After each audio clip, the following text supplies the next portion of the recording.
Un engrais starter est un engrais localisé sur une culture au moment du semis pour accélérer sa croissance dès la germination. Cette technique permet la plupart du temps d'apporter deux éléments principaux, à savoir l'azote et surtout le phosphore. Le phosphore est un des éléments le moins mobiles dans le sol mais indispensable à la croissance des plantes. L'apporter au plus près des racines permet de s'assurer de sa disponibilité très rapidement et très efficacement pour la plante.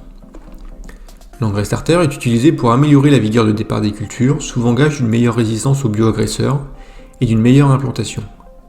Il va aussi induire une meilleure homogénéité à la levée, mais également des effets bénéfiques sur le rendement, ou l'humidité à la récolte pour les cultures estivales comme le maïs.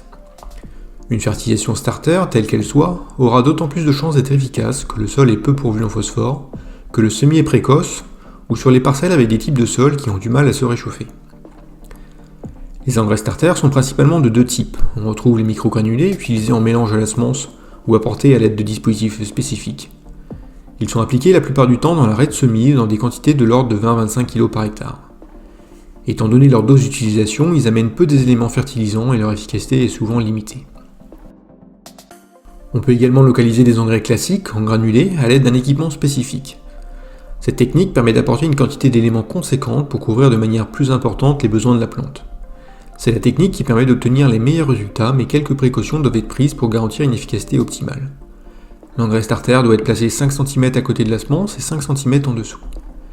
Si cette distance est trop élevée, les racines ne pourront pas capter rapidement les éléments minéraux apportés et aucun effet starter ne sera observé.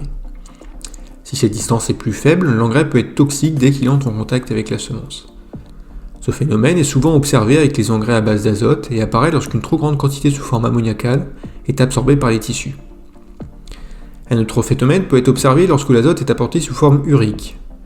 En effet, l'urée est rapidement hydrolysée en ammoniac dans le sol et cette molécule va être toxique pour les plantes en grande quantité et peut provoquer des pertes parfois importantes à la levée si elle n'est pas enfouie suffisamment profondément.